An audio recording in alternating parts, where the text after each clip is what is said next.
Hi, Psych 44 students. How are you guys doing? I hope that you are having a good week so far. It's pretty early in the week, but we are headed towards a break, so that is always really great news. I'm sure everyone can use a little bit of time for some R&R, especially at this point during the semester. So what I'd like to do this week with this video is review a couple of the concepts that we have been talking about as of late, specifically in regards to job satisfaction. And then I'd like to preview what is up and coming in our future weeks. We only have a few remaining. Our time together is really winding down, and we are very quickly headed towards the end of the semester. So I want to just review all of the assignments we have remaining and some important deadlines for you guys. So I am nearly complete with grading your job satisfaction discussion posts. I apologize, it took a little longer this week. I was also grading those outlines for your final papers. I wanted to prioritize those so that you guys had my feedback as quickly as possible. That way you can begin finalizing your papers. I didn't want you to be waiting on my feedback for those. So I'm nearly done with grading the job satisfaction discussion posts, and I noticed a few trends that I wanted to address in this video rather than writing one-on-one individual comments. So I think we're kind of at an interesting point in this class, and as scholars, what you guys might be learning are ideas that go against what some of the pop culture or pop news would have you to believe. For example, this week we learned about job satisfaction and how the happy, productive worker hypothesis is not necessarily an accurate portrayal in the research and in organizations. So what does this mean? If employees are happy, if job satisfaction is high, it does not necessarily mean that their job performance will also be high. So research suggests that there is really only a weak relationship between these two variables. And again, this goes against probably what you might have thought going into this class. It might go against what others in your workplace might believe. And it's sort of this idea that some of the knowledge that we think we have in organizations might not actually mirror what is being shown by the research. And here's a really good opportunity for you guys to take the information you learned in this class and infuse it into your current organizations or in your future roles as employees and as leaders of those organizations. So again, I want to reiterate that while there is a positive relationship between job satisfaction and performance, it is not high, and it certainly is not a relationship of causation. And this is my second point that I wanted to touch base on regarding your discussion posts. Some of the language that is used in the discussion posts talks about one variable causing another, talks about research findings being proven. And really, I want to just put out a call for you guys to possibly soften the language that you use regarding causal attributions. Why is this the case? Well, when we prove that one variable causes another, that's typically done in a controlled experiment. A lot of the research that we do in psychology tends to come from surveys, or tends to come from first surveying employees, but then also using objective performance data. But it's not typically a controlled experiment. Why is that? Well, it's hard to put people in different experimental conditions. So I can't take a group of employees and say, okay, I'm going to assign you to the negative job satisfaction condition. One, there might be ethical implications of a study like that that would not get passed by our human subjects board. And two, we just can't control those kind of factors in individuals. Like we learned, job satisfaction results from a variety of factors, both internal and external to employees. So it's not possible for researchers to control those types of things. In this sense, the best we can do is examine relationships, examine variables, and show that perhaps they are related to one another, but we cannot actually say that one variable causes another. Similarly, we wouldn't say that research results were proved. It kind of goes along that same very strong language of causation. So rather than saying this caused this, X caused Y, or the results of the Shepherd study proved this to happen, you can use softer language that more carefully captures what is actually happening in psychology research. So a couple of suggestions might be saying something like, the results of the Shepherd article demonstrated that X, Y, Z happened. Or you might say the results of the Weaver article provided support for the idea that job satisfaction is related to job performance, but it did not prove it. So you can use some softer language such as provided support, demonstrated agreement with current research, these sorts of things highlighted a relationship between variable X and variable Y. I think this is really good habit to get into as you continue on your journey here at Penn State and into the workplace, is just making sure you're carefully crafting your language to accurately describe what is happening in the research. So that kind of feedback will also be important for you as you continue to write your final papers. So where are we now? We are now entering into our final lesson, and we are going to be covering withdrawal behaviors. And this is covering behaviors such as lateness, absenteeism, turnover, and then withdrawal itself. So what's kind of unique here is we are now looking to employees' behaviors, and these behaviors might be the outcomes associated with the attitudes we previously studied, might also be the outcomes associated with some of the motivational theories we previously discussed. And these outcomes really have important implications for organizations because turnover is quite costly for an organization. If employees show up late, it can have consequences for employers and for customers and clients. So we want to ensure that we are paying close attention to these behaviors and what they might be telling us about employees and about the organization. It's also important to remember that these withdrawal behaviors or withdrawal conditions can be typically behavioral, but as the lesson mentions, they can also be psychological. So employees might physically be showing up to work, but they might still be withdrawing from their duties. Sometimes this can happen such as through cyber loafing, when employees get to work and they just hang out on the computer all day, or they're texting their friends, or they're looking on Facebook, and so they're at work but they're not actively engaged in work. And these kinds of signs can also be indicative of withdrawing from the organization. So it's important to keep in mind what our employees are doing and to stay attuned to whether or not they have behavioral changes while employed at our organizations. So I think that withdrawal behaviors are pertinent.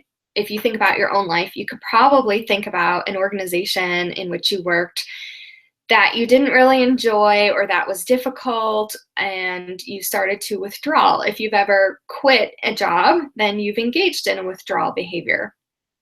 I used to work in the hospitality industry prior to going to grad school, and it was quite common to have turnover in the hospitality industry. So as a manager at a hotel, I was responsible for hiring the frontline employees. And this was in both housekeeping and at our front desk.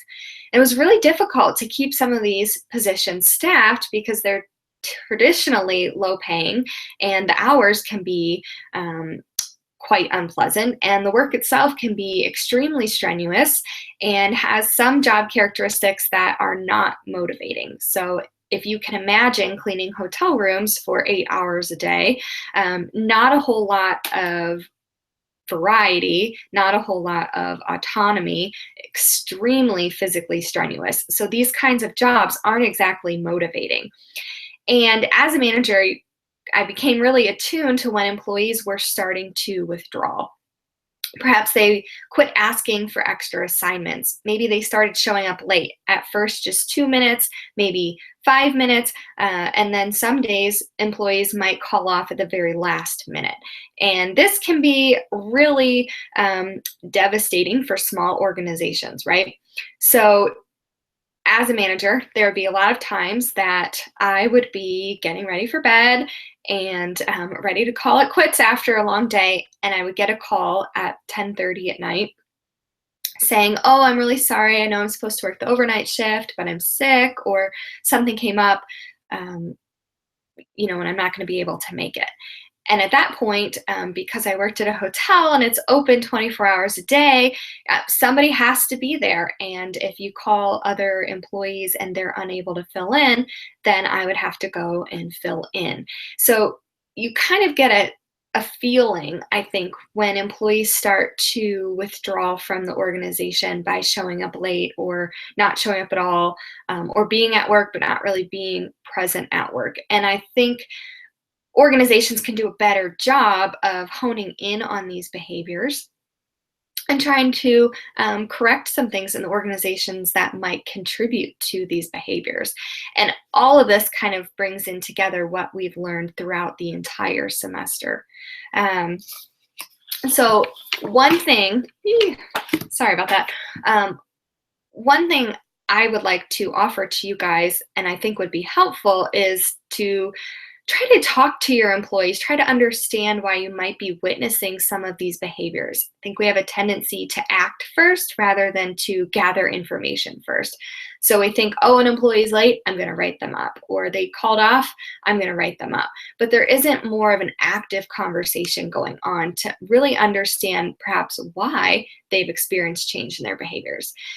Across the course of this semester, we've looked at individual, job, organizational, and even environmental conditions that can all affect how employees are in terms of their motivation, job attitudes, and now their behaviors at work. So I think trying to take everything that we've learned will provide a holistic understanding of employee behavior and motivation. And it might even help you to better understand your own motivation and your own behaviors. If you start to feel that you're checking out or withdrawing from your workplace, you can do some soul searching and figure out, what is it that's contributing to my behaviors? Why do I feel this way? Is there anything I can do about it? Personally, is there anything my organization can do about it?